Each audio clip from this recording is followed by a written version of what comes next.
WCLN 1170 Radio and Cable Channel 16 are pleased to present We Should Know, hosted by J.W. Simmons, an upbeat, informative look at people, places, and issues facing our community. This education-based analysis of issues will remain positive and informative as we consider closely what we should know. Ladies and gentlemen, thank you for being with us today. Today is the first show of 2022. We're doing the show a little bit different today. It's going to be as usual. There'll be 4 segments, but we're talking with multiple people today, and you will notice that very quickly. We've got a total of 12 folks you'll be hearing from, and we wanted to know their thoughts on what they looked at when they look forward in 2022, particularly as it relates to challenges and opportunities. So this is somewhat of a montage of quotes, clips, conversations with people, some of which you may recognize the name. You may have known these people. They may be part of your community or neighborhood. But we hope you enjoy today. Opening the first segment of the show is Jeff Nethercutt, and he is the Vice President and CEO of Star Communications. As you know, Star and Star Communications are the folks that bring this show to you each and every week via TV. Of course, we're also simulcast on WCLN Radio. The second person you'll hear from in that first segment is Carly Batson. Carly happens to be Miss North Carolina, a native of Wilmington, North Carolina, currently a student at Appalachian State University, and she plans to continue at App State after she finishes this bachelor's degree, a bachelor's in science degree.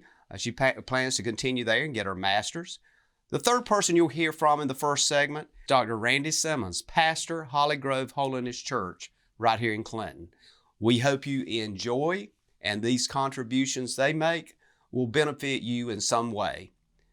Okay, we're here today talking with the Executive Vice President, CEO of Star Communications, Jeff Nethercutt. Jeff, thank you for taking time to talk to us today.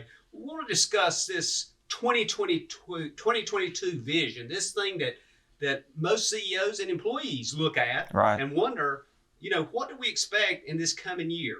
A lot of turbulence, a lot of things going on. Let's talk about some of the challenges and some of the opportunities that you see from where you sit today. Okay. Well, first of all, thanks for having me. Glad to be here. There are a lot of opportunities in 2022. It's been a tough couple of years to get to this point, actually, with COVID and the various things that we've all had to deal with. But in 2022, we've got multiple opportunities, as I see, for our particular industry. There's a lot of grant money still available. We've been very fortunate to have been awarded a lot of grants over the last 1.5 to 2 years to sort of expedite our broadband expansion and extend our fiber footprint in the markets that we serve.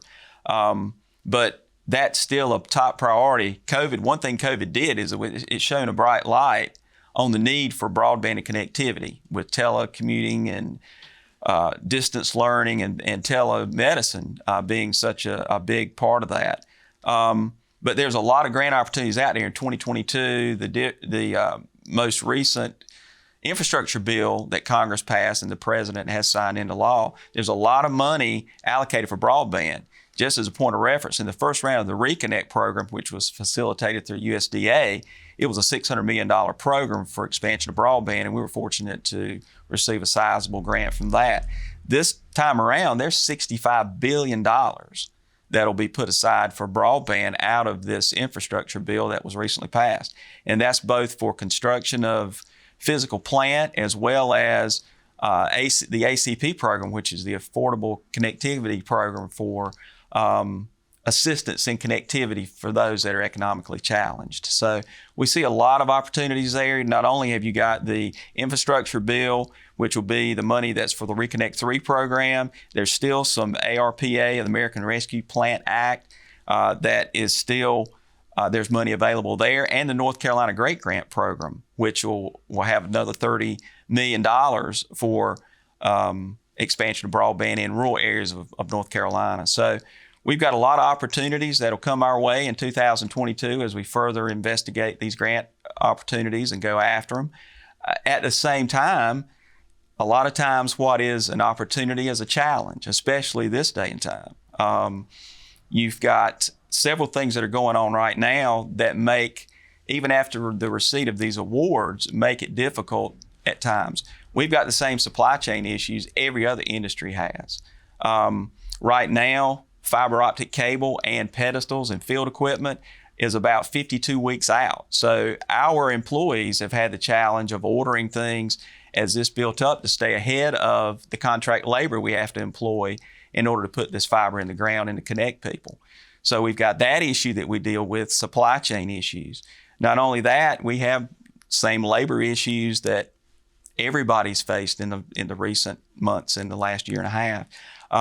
What used to be a labor market that for our particular company, people were anxious to work for us, we've had some recent backfills of positions due to retirements and advertise those. And we've had limited response, which has sort of been an eye-opener for us, which over the past in the history of our company, we've had plenty of a labor force to choose from. So we're dealing with that. And not only that, you've got inflation that's out there. Everything costs more. Even the materials that you get today, if you're fortunate enough to receive them in a timely manner, everything costs more. So what is a blessing can sometimes be a challenge as well. And that's what we're seeing in 2022. Jeff, speak to that issue. You mentioned the federal funds that were becoming available. Right. What is the competitive market like out there? Are you competing as a cooperative with private sector? Is the private sector also involved in acquiring some of those same federal funds? And talk to us a little bit about your job and how you kind of handle that ball movement. Well, it's a competitive process. We've navigated these waters before with our prior applications, which gives us a little bit of an advantage.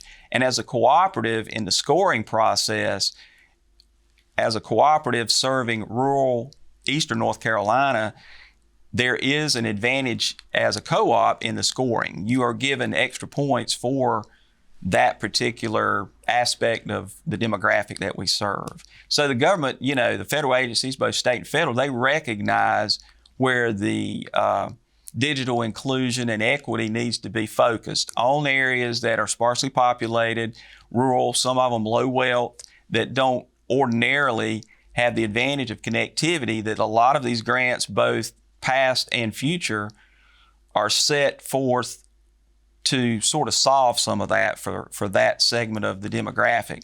The areas we serve in Eastern North Carolina are very rural, very sparsely populated. And so, they're geared towards solving the problems that this particular area has seen as a challenge over the years, because, the cost to construct these areas is extremely expensive, especially in areas that are sparsely populated. So without the grants, it's not a very feasible process to go out into these areas and build terrestrial, fiber to the home. Satellite is a good alternative in some situations, but there's some problems there as well with latency and there's limited bandwidth available in those scenarios. So, we see that as the ultimate solution for connectivity and for broadband to everyone is a fiber connection, and that's what we're working towards. When you look at, very quickly, a quick question here, when you look at employability, and you mentioned that, and I just want to and we're going to have to kind of close, but I want to get to that part of it. A lot of companies, organizations, both public, private, and cooperatives are looking at, they have to do something to challenge themselves to make sure they get the right hires and people are willing to work for them. Is that something you're looking at as a challenge?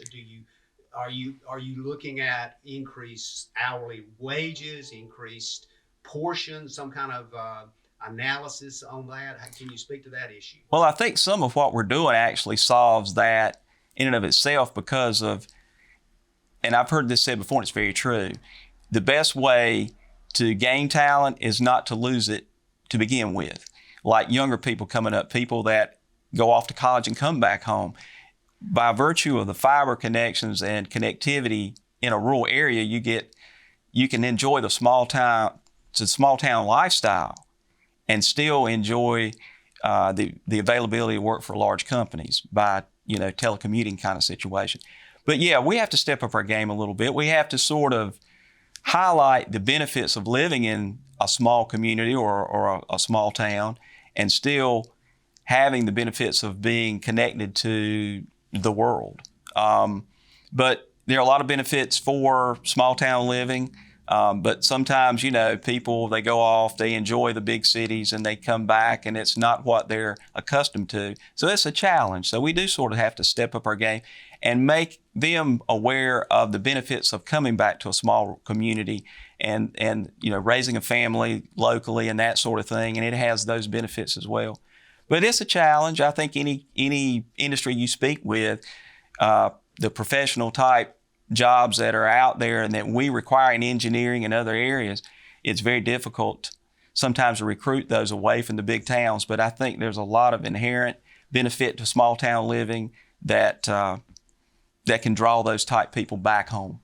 Well, I think with every challenge, there's always an opportunity to grow and learn. And that's what I've learned myself, not only through this organization, through the Miss America organization and the opportunities I've been able to experience because of that, but just in my regular life. I'm a first-generation college graduate. I come from a blue-collar, shift-working family.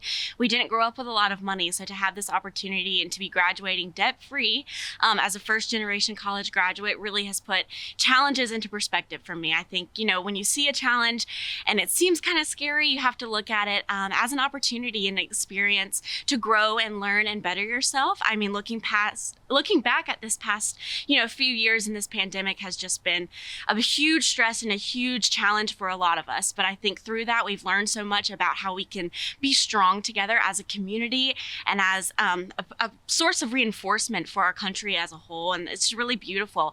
I mean, we've learned how to use technology. I know that I have far more in these past 2 years than I ever have before. So in any challenge, you just have to look at it from a different perspective, put yourself in a different pair of shoes, and try to take it on as best you can. I just got to use it.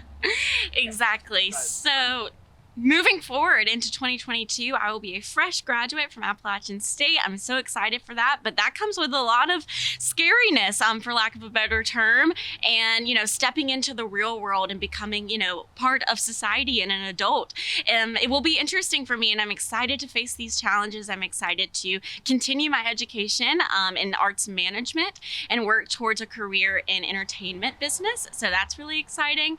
But of course, that's going to come with challenges. This past year, being Miss North Carolina, I've had to travel the entire state. I'm from Wilmington, North Carolina, but I attend App State in Boone, North Carolina. And if you're familiar with the state, that is far apart from each other. So I've had lots of time in my car navigating our state, working through challenges on the road, which is always super important to stay safe. But other than that, just being true to yourself and knowing that you're safe and everything's going to be okay, and keep pushing forward to reach your better self. Hi, I'm Pastor Randy Simmons. I'm the pastor here at Holly Grove Holiness Church in Clinton. I've been here 30 years. I've been asked today to give my perspective on 2022 and what I see coming and what I believe is going to happen in that year, and why I don't proclaim to be a prophet. I am an optimistic person, just believing that good things are going to happen. I know it's been a couple of years where we have, it's just been really tough for us with the COVID issues, and it doesn't look like that is letting up any. But when I think about 2022, I see those numbers 22, 2 and 2, and I just think about twins. I just think about the blessings that I believe that our God is going to bring us this year. How awesome He is, and what He has done for us even in the trying times of 20 and 21. Yes, I think that there will be challenges. We are challenged as a church. Our church doesn't look the same. Our services don't look the same. But yet at the same time, we sense that God is up to something. We feel a closeness like, we haven't felt before. Maybe that's because, we realized that, before COVID, before 20 and 21, that maybe we took things for granted, the opportunity to be with our family and friends. And I don't think that we do that as much as we did before COVID. But I'm believing that it's just going to be a better time for us. I know that our God is absolutely in control of everything. He's sovereign. And my faith and confidence is in him that it's going to be a great year. I believe that families are going to get together more than they ever have. Our churches are not going to go back to where they were, but I think that they're going to be better. I think that we're going to realize the value of being together as a church and family and a community. And I just believe that it's going to be something, of course, that we've never seen before. But I'm excited about just thinking about the possibilities. And that's something about a new year, that we always think about what could this new year bring? What good things could it bring? I'm not one to look, for the tragic things. I'm not one to look for those things that are difficult. We know that those times come, but we know that we have what we need. We have what's the faith that we have to go forward and face whatever challenges may come. We know that those things happen, but we know that God has given us a confidence. He's given us a hope. He's given us that peace that that all things work together for good to them that love Him, who are called according to His purpose. That's Romans 8:28, one of my favorite verses. I tend to look at those things like that, things that are positive, like the Word of God tells us in the book of Philippians. It tells us whatever things are true, whatever things are, bring us, positivity. Those are the things that I really focus on. And I'm just believing that it's going to be a great year for the city of Clinton, the county of Sampson, the state of North Carolina, and for the United States of America. Thank you for being with us here on the We Should Know Show. We will be right back after these messages. Experiencing slow internet? If you have a fast internet package, the problem is most likely your wireless router. With more devices using Wi-Fi, your wireless router may not be able to deliver the speed and coverage you need. We now have the leading solution to enhance your internet experience. Using small devices in a mesh network, these Wi-Fi appliances cover just about any size home so that all your devices can operate to their fullest potential. Whole home Wi-Fi from Star Communications. Get the most out of your internet connection. Welcome back for our first show of 2022. Segment 2 of that show involves some folks that certainly you've heard some of these names. Ernie Lee, District Attorney for the 5th Prosecutorial District. Ernie's been involved as an Assistant District Attorney and District Attorney for well over 25 years. The next person you'll be hearing from is Felicia Lamb, small business owner, Country Threads, downtown Clinton. We look forward to hearing from her, and also kind of a visual shot inside of her store.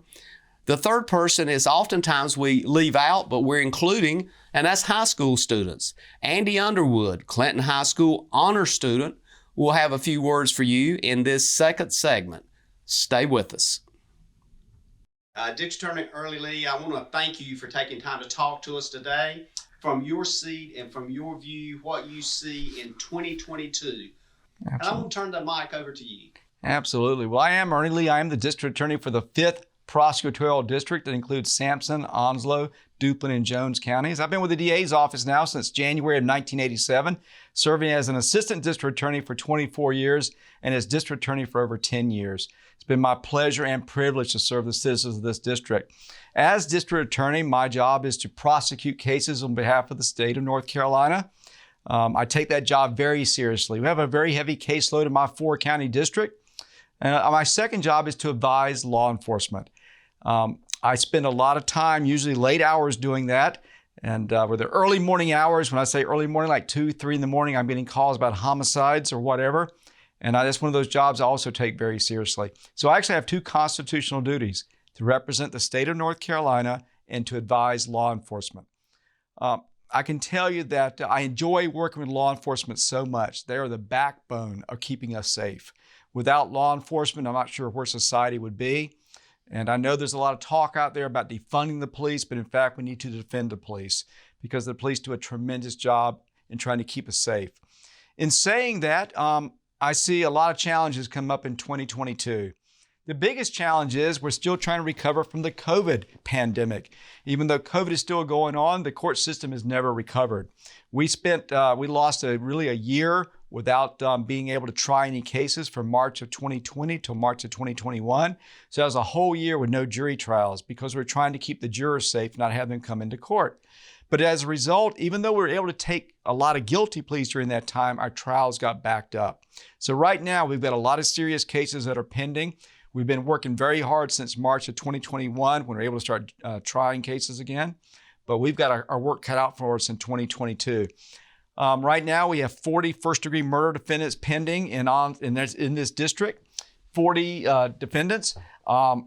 Those in and of themselves are challenges. Each one of them is a challenge to try, a challenge to prepare, and we spend a lot of work on those, a lot of time and effort. So those are one of the things, and I've got, of those, I believe 5 of those are capital cases. So we're going to be very busy this upcoming year. In addition to that, not only do we have murder cases, we have our drug trafficking cases, which is a tremendous problem here in my district, just like it is in North Carolina. We also have a lot of robberies pending, a lot of sexual assaults and things such as that. My office treats those cases very seriously. We treat our violent felons, our violent offenders, we go after them because our job is to keep the public safe. We also are very aggressive on driving while impaired. And I expect with the new year, like in most of time, there'll probably be a lot of driving while impaired occurring around the holiday season, the first of the year. So we'll be very busy in 2022 in those type of cases. But again, we try to stay very aggressive on those cases because again, we're trying to make sure the public is safe. Now, another big thing with my office I see in 2022 will be making sure that we're implementing the Victims' Rights Act fully and making sure that we're helping victims. Our job is to make sure that victims are also protected. Now, we don't represent victims per se. However, we're the voice that they have in the courtroom. And we spend a lot of time at my office staying in contact with victims. We spend a lot of time in making sure they understand what's going on with the case and make sure that they're present for all the important parts of the times we're in court. So those are the things we are looking at. Also, I always have to deal with budget. Being the elected district attorney, that is a major issue with me because I have a staff of a total of 39 people that work in my 4 counties. And I'm at the legislature a lot. When the legislature's in session, I'm going to be up there at least a half a dozen times during that year meeting with legislators. Why? Because I want to make sure my 4 counties also receive what we need in order to protect the public, enforce the laws, and prosecute cases.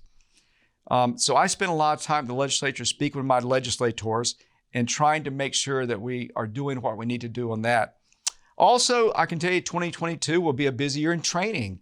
There's always new legislation coming out, always new legislation from the General Assembly. My office and I, we try to stay on top of that, and we'll provide training sessions for law enforcement. I know over the past few months, I've actually had training sessions with the Sampson County Sheriff's Office, the Newton Grove Police Department, the Clinton Police Department, as well as the Onslow County Sheriff's Office and other agencies in my district. We spend a lot of time doing that because it's important that the officers understand and know what the new laws are. So I see a very challenging year coming up, but with every challenge comes a responsibility, first of all, to do what's right, to do what's necessary, to do what is ethical, and to ensure that justice is done. But with challenges and responsibilities comes opportunities. The opportunity to handle these cases in an appropriate manner. The opportunity to make decisions based upon the law and the facts of that case to ensure that justice is done. And the opportunity to make sure that victims' families are kept updated in their cases. One thing, I've been doing this for a very long time, and I know what it's like to actually have to speak to a victim's family, particularly in a homicide case or a sexual assault or something like that, something where they are now facing the worst time of their lives. And I have the experience to actually meet with those people, and I encourage my prosecutors to do the same, to meet with these families, to let them know what's going on, to meet with these victims, to ensure that they understand what is going on in the court system, because it is their court system. You know, I want this office to be successful in 2022, and success with me is measured by integrity, experience, and getting the job done. I really want to get a good job done for the citizens of this district. My perspectives for 2022 is that there will be some shortages with the supply and demand chain of events that's going on right now in our nation. I'm quite having a hard time getting some of the supplies I'd like to have. And as a result, the prices are increasing. And I will see that customers will also have that increase in their bottom line as they continue to shop in 2022. But I am hopeful that I will be able to meet their demands. I have already tried to shop ahead, plan ahead for those things. My vendors have been very kind to me, and so I have already met that demand, and I'm prepared for my customers already. I see a few obstacles for 2022 with the supply and demand, but like I said, I've already met with vendors in advance. I've already made some pre-orders, so I'm ready to meet those demands. My store is already fully stocked and ready for 2022, the beginning of the year. So I've already met those demands, but I'm also optimistic about 2022. I do believe that if people will remain resilient and they will be patient, that we will be able to meet those demands that may face some challenges for us, but we just have to learn how to be more resilient. We have to be plan ahead a little bit better than what we have in the past. So those are some skills that we will have to learn to acquire. I also see that in 2022, there may be some continued labor shortages. I'm hoping that people will accept some of those issues that we may face. I'm also hoping that people will take a little personal responsibility and that they might be able to take on some positions that they might not have considered in the past to help meet those demands so consumers will not have to have long waits, so that the service industry can continue and that businesses can continue to thrive.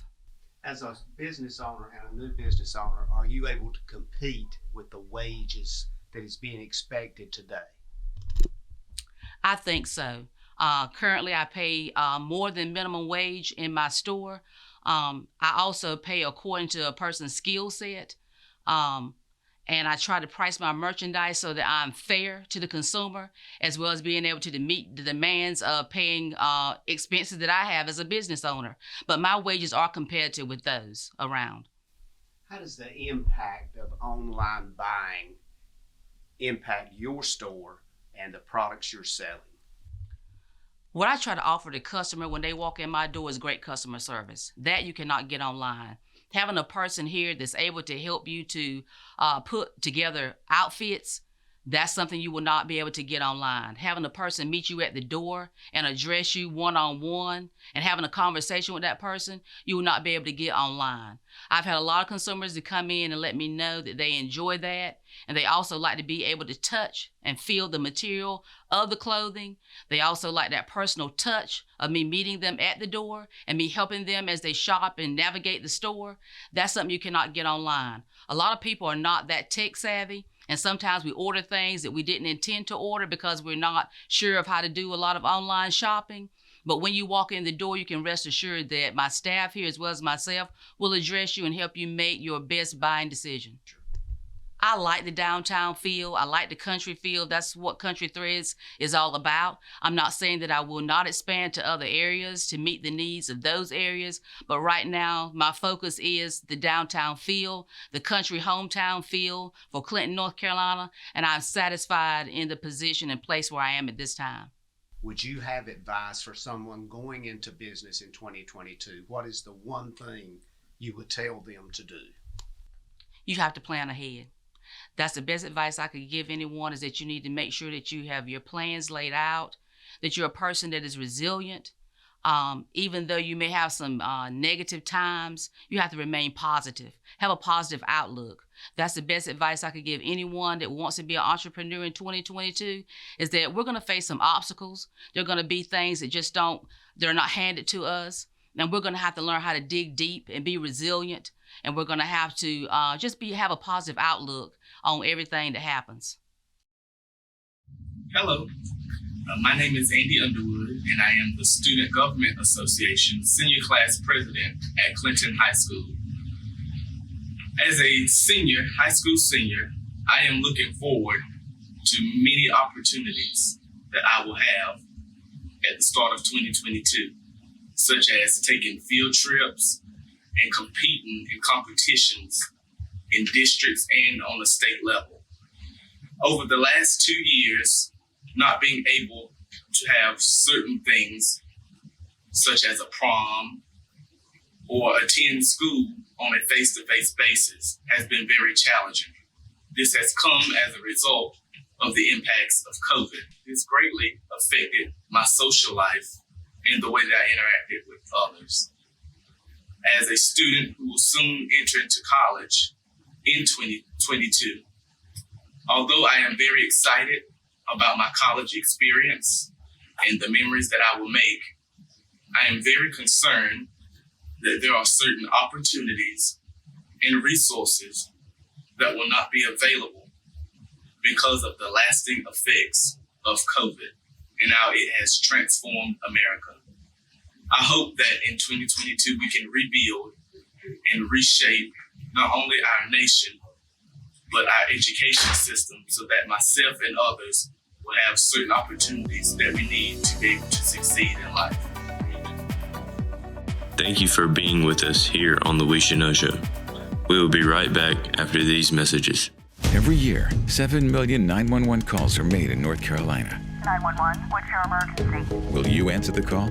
Every second counts. You can be that lifeline. People in crisis look to us for assistance. We provide guidance and support until physical help can arrive at the scene. Join us and make a difference in our community. Be the calm in the chaos. Be the voice in the dark. It's the hardest career you'll ever love. Will you answer the call? Discover more at it.nc.gov/911careers.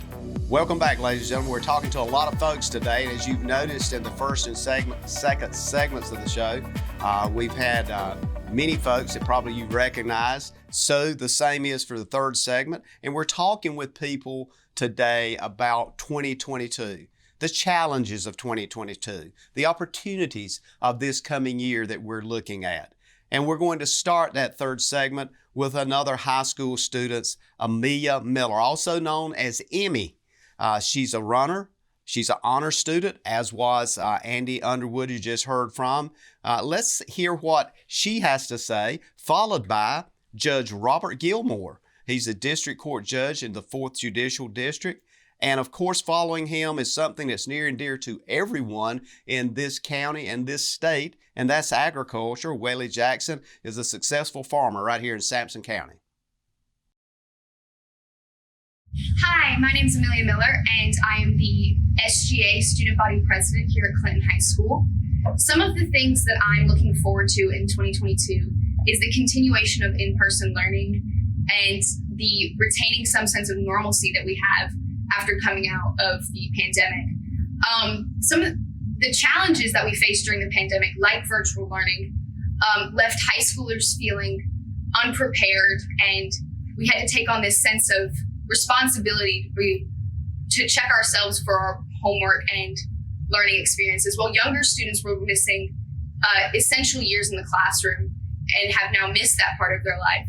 But hopefully looking into 2022, we will take those challenges and setbacks and use them to adapt and be better members of society.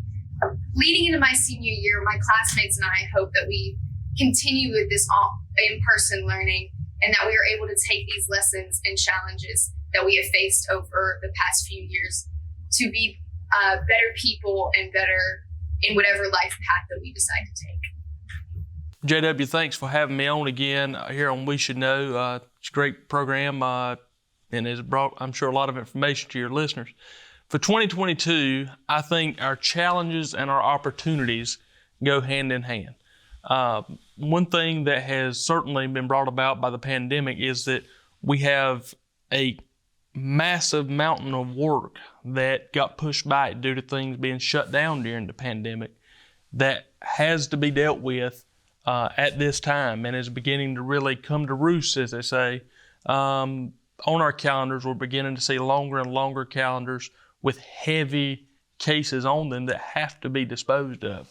And so we're starting to have that come to fruition. At the same time, a great opportunity for our society has been the Raise the Age program, where we have made the juvenile age 18 years old. That had a lot of support across all party lines and all walks of life. And that in and of itself brings more into the district courtroom, but also brings an opportunity to take some of these kids at 16 years old that are starting to have problems, and instead of making them a lifetime offender perhaps, we can divert their conduct, get it resolved, and they can become an adult at 18 with a clean record and live a good life and a productive life in society. At the same time, we have other opportunities on the horizon. One of the things that our legislature provided us within the last budget is more treatment courts within the state of North Carolina. What that means is we're taking and we're giving people the opportunity to, when they commit a crime of a particular nature or in a particular field, we are looking at it and saying, does this person have an overarching problem that we as the court system can take some more time and help resolve so that they don't come back into this court system again? Some places are set up as drug treatment courts. What our district is tasked with doing is setting up a veterans treatment court. The 4th Judicial District is Sampson County, Duplin County, Jones County, and Onslow County. Onslow County in Jacksonville has a large Marine population. We have one of the biggest Marine bases in the world at Camp Lejeune down in Jacksonville. And we have the outcroppings of that of veterans living not only in Onslow County, but in all 4 counties within the 4th Judicial District. And what we found over the years, I helped start the first Veterans Treatment Court in Harnett County in North Carolina when I was there as a prosecutor. What we found over the years is there are many people that come back from serving our country. These are people that have done real combat. They have seen grisly things. They've seen things that have mentally affected them. And some of them have turned to drug use. They've turned to alcohol. They've turned to prescription drugs that were given to them by the doctor, and it winds up becoming an abuse situation, and that results in crime. And what the Veterans Treatment Court aims to do is to bring those people in. We bring in the Veterans Administration. We bring in stakeholders from different organizations. We also have a mentorship program as part of a Veterans Treatment Court where former veterans volunteer their time to be mentors to this veteran that may have gotten off track. This is not for violent crimes. This is for lower level things that usually a lot of possession charges, possession of drug charges and things that have outcropped from this. But it looks at this person and says, hey, is there some way we can help this person get back to the person they were when they were serving our country so honorably? It doesn't always work. Sometimes it does not work. And if it doesn't, the person's already pled guilty or given some sort of a statement that will be used against them in trial. And they have to, as the saying goes, ride the lightning for their conduct. But in the times where it works and you turn a person's life around, and I've been there when I've dealt with this person that was at their lowest of lows, and bringing them back and being part of that process to bring them back to posterity is truly one of the most humbling and touching things that anyone can do. And so that's a great opportunity we have. Again, it's a challenge because we've got to do more with the same amount of resources we've got. But as I say in business, we're going to have to tighten our belts up, do things a little bit more efficiently in certain areas so that we have the time and the ability to do this, because that's a real opportunity for us and our community. That's the way I see our next year going. I think we're likely to see some more technology advancements to allow us to do some things in a quicker manner, to allow us to do things in a more efficient manner. And hopefully with that regained time, we can help resolve this backlog while at the same time bringing in these great programs that are going to make us a better system and be able to address some of these concerns while holding people accountable and making sure that we stay tough on crime, making sure that we do the right thing at all times and pursue justice and uphold our Constitution. Thank you. We all know agriculture in Sampson and surrounding counties, big business. Weillie, tell us what some of the challenges and opportunities you see in 2020 as you look at that crystal ball that you have. Yes, sir. Thank you, sir. 2022 is going to be pretty much like 2021 and 2020. We've all got used to these really unusual years, or unusual in my 48 years here. But the main thing in agriculture I see is the labor. The labor is really, really hard right now. We're getting bottlenecked at the factories, and we're also getting bottlenecked at the farm. Your labor here, it's hard to find people that want to work in the farm. Farming is more of just a job, it's a lifestyle. And even the farmer and the people that work for him have got to embrace the lifestyle. And we've just seen an exodus of people that want to deal with the ins and outs every day of farming. And then you get to the plant. You know, we can grow all the produce, we can grow all the grain and all the livestock you want, but if we don't have anybody to process it, there it is. It's bottled up, and that's right now is what we're seeing. We've got a bottleneck at the plant. We've got to get more people in the plants working so we can feed this great country of ours. And it's just, until we get that under control, the farmer cannot produce all that he can do, and we can't feed everyone. We've got to get our labor stuff under control. And the next thing is inflation. Inflation is going to be really, really is a big deal for farmers this next year. Your inputs are going to just skyrocket, and you're going to be getting about the same thing for grain and produce as you've been getting because of the, they're short, and in the grocery store you're paying more, but the farmer's not getting any more because we can't get it to you through the plant. And therefore, our cost is going to go up, and we're not going to see any more money. And then especially someone like me that's a contract farmer, our contract looks the same as it did for the last 3 years. But now my electricity is going up, my diesel fuel is going up, my labor cost is going up, the vehicles go up, and spare parts, if you can even find them, is going to skyrocket. So we've got to get our inflation under control, and then I think that would actually help the labor market. And then once we get in the labor market, we get people back wanting to work and be productive, then I think 2022 would be a good year. The opportunities for 2020 are the ones that can figure out how to do this. It's the smart farmer that's going to be, how do I keep my input cost at a minimum? What is it? Are we going to use precision farming? Just not spread fertilizer everywhere? Is it, we're going to have to really micromanage our nutrients in our field, what kind of seed we use, and irrigation, not irrigation. Some things you've been doing in the past that cost, this year you might have to cut back, or it might be you spend a little bit more to try to get your yield up. It's just the guys that are smart enough to figure that out are going to be ahead. And even the contract growers like me, we still have a little bit of leeway on our inputs. You make stuff last a little bit longer. You try to save this, and you figure out a better way to skin a cat. And the ones that do that will be successful next year. And the ones that just sit on their laurels expecting everything to be normal, they'll probably be out of business. And that's what I see 2022. Thank you for being with us here on the We Should Know Show.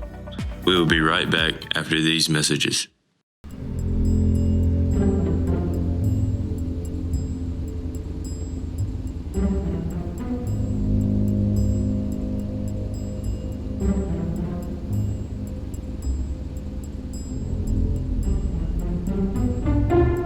Let's get out of here. Protect what matters most in your life with security from Star Communications. Welcome back, ladies and gentlemen. We're coming up on the last segment here today. And of course, as the previous segments, you notice what we're doing. We're asking folks in the community to give us their observation on what we think, what do you think about 2022?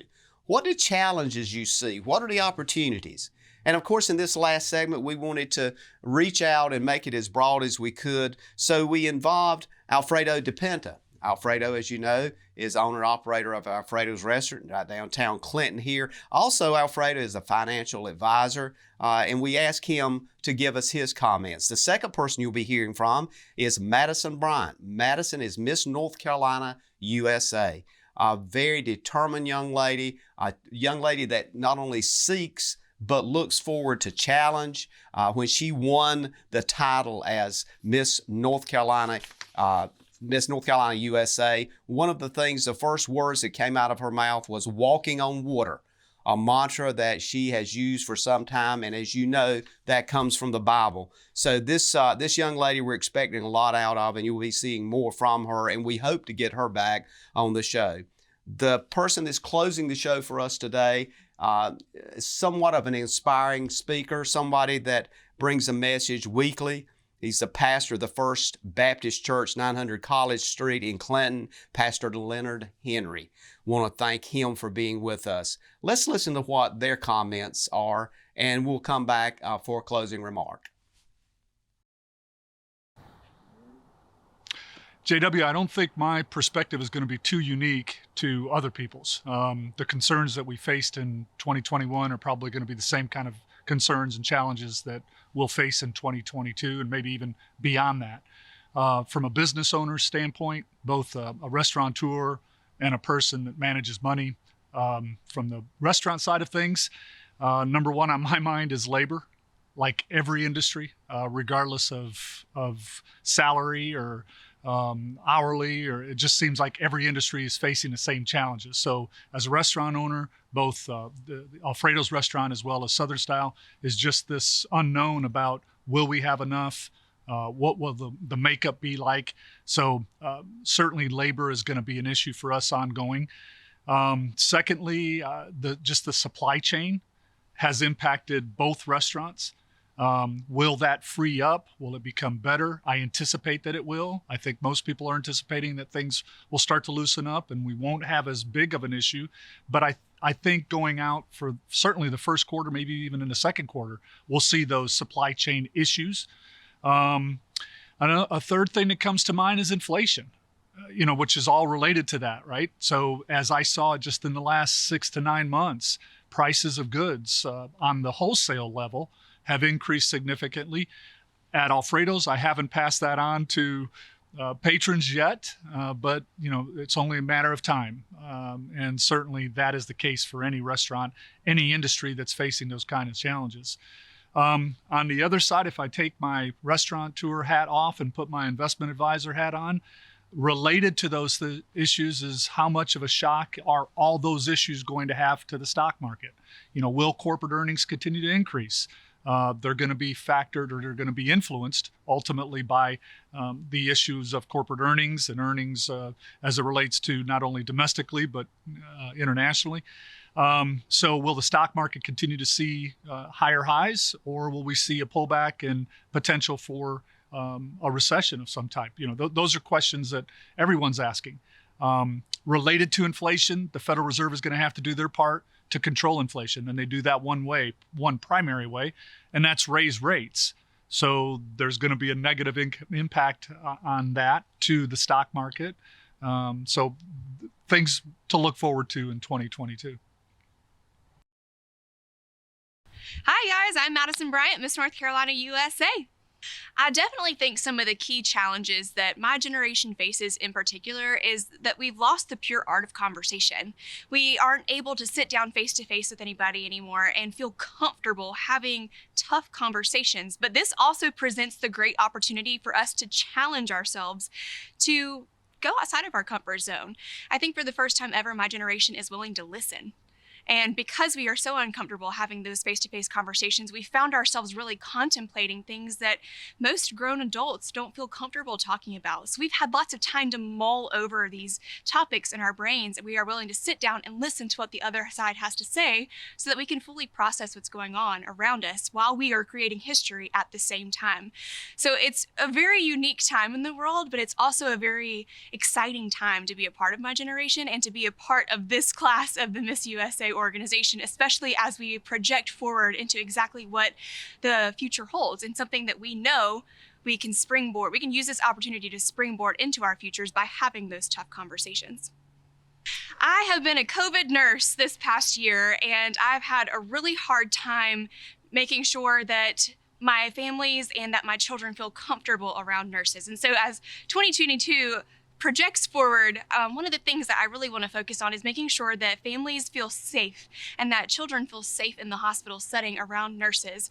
Nurses are no longer seen as the infected here in North Carolina. They're seen as heroes, and that's a really cool place to be, especially as somebody in the healthcare field. And so one of the challenges that I hope to overcome as a nurse is to speak about my own truth in the hospital, speak about the challenges of burnout within the medical profession and what that looks like and how we can overcome that. That's something that I'm doing every single day as Miss North Carolina, is speaking about my own experiences and making the face of burnout prevention be that of a nurse, that of who are willing to get their hands dirty in caregiving every single day, especially in a COVID unit.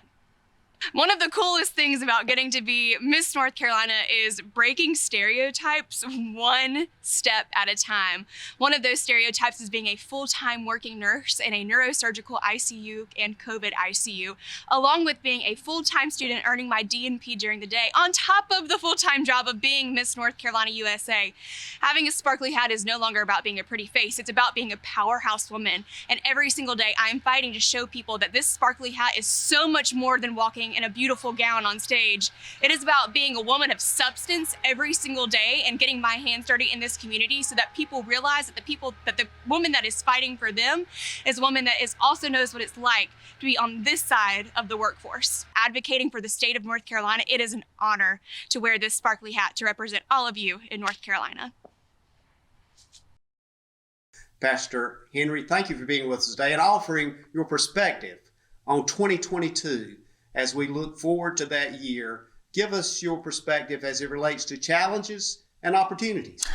Well, greetings, my brothers and sisters in the Lord. I am expecting nothing but great things in 2022, but understanding and realizing that the times that we will be in will be a little bit challenging, but I believe challenges sometimes bring out the greatest in all of us. And that is why I believe it's so important that our faith that has seen us through the last almost soon to be 2 years here, as we know, dealing with this pandemic and dealing with all the variants of the virus. I believe our faith has brought us a mighty long way, even though sometimes we question a lot of things, but our faith has kept us and brought us through. And for all of us, I pray that we just continuously trust God and make all the necessary transitions and actions that we need to take as we begin to move forward. 2022, I love 22 because that was my football number at East Carolina, and they called me Deuce. And the reason why they called me Deuce, obviously, is because 22. I believe this year, all that we have had to go through, all that we've had to endure, I believe God is going to give us double for the trouble. Yeah, double for the trouble that we have been through. We've been through a lot of adjustments. Everybody has had to make a lot of adjustments. And I don't believe we're going through these adjustments just to be going through. So that's why it's so important that we get anchored in Christ. We get anchored in the Lord and trust God. Yes, we've got to take all of the necessary precautions that we are in now, the times that we're in, but also we got to realize that we as believers ought to walk by faith and not by sight. I am totally aware of my surroundings. I'm totally so aware of everything that's happening unto me. But at the same time, I'm believing God to keep me and watch over me. He's given me wisdom. He's given me the knowledge that I have. And so therefore, I've just got to trust him. I remember Jesus was sitting on a boat, and the Bible says that he was sitting there teaching out of that boat. That boat was Peter's boat. And Jesus tells Peter to launch out into the deep. Now, Peter and his fishermen have been fishing all night and they didn't catch anything. And Jesus is sitting in that boat and he said, Peter, launch out into the deep. Peter gave Jesus an excuse. We've been out toiling all night long and we've not caught nothing. He said, nevertheless, at thy word, I will do it. And that's where we are right now. Even though we've been toiling, we've been praying, we've been seeking and asking God, and maybe your prayers have not been answered. But we've got to just take God at his word. And I believe 2022 is going to be that launching out year for many of you. You're getting ready to launch yourself out into something that you didn't even know you can do. I believe greater is deep down on the inside of you. You've just tapped into it. But 2022 is going to be the year that I get off of the runway and I soar like an eagle in Christ Jesus. Yes, 2022 is going to be the year that your dreams come to pass. It's going to be the year that I believe you start that business. It's going to be the year that I believe God's going to give you financial increase and you'll be able to fulfill your desires, what you've been longing to do. You're getting ready to start a business. I just believe it is the year of launching. I believe we're getting ready to come off that runway, and you know how a plane does it. It caddies up and that engine rears up and you're sitting there and then all of a sudden it takes off. And as it's getting ready to take off, it's a little turbulent, it's a little bumpy. And I'm pretty sure at the beginning of this year, it's going to be a little bumpy. But as you just get on up there, we're going to level out. And once we level out, you're going to be like, wow, I didn't know that I could soar like this. And all of that came due to your faith. So I want to encourage you in the Lord this year to believe that God is getting ready to launch something deep down in your spirit. May God bless each and every one of you. I love you, and let's continuously keep praying and lifting one another up in Christ Jesus. God bless you. Ladies and gentlemen, we hope you enjoyed the show today. As you were told up front, you heard from a number of different people. I want to take this moment to thank you for being with us for 10 years now and listening to folks, more than anything, trying to seek information and understanding about where we are, our journey. As we approach 2022, it occurred to me that this journey is something that we're all on. We're all joined in one way or the other as we travel forward. 2022 will have its challenges indeed. We have faced those over the past 2 years with COVID and other things that is facing us, the challenges of work, of the determination to stay focused. It is my hope for you in 2022 that you will find the determination, the faith, the perseverance to maintain, to look at your neighbor and to look at folks around you as you continue to do and seek to help people. We ask that you also seek the message that is often given to us from Scripture, and that is love thy neighbor as thyself. We ask continued blessings upon you and look forward to seeing you soon right here on We Should Know. Thank you for tuning in to this week's episode of We Should Know with host J.W. Simmons. If you have a question, comment, or suggestion regarding this or any episode, please send your emails to weshouldknowedu@gmail.com. And remember to tune in every Tuesday at 2:30 for another informative episode of We Should Know.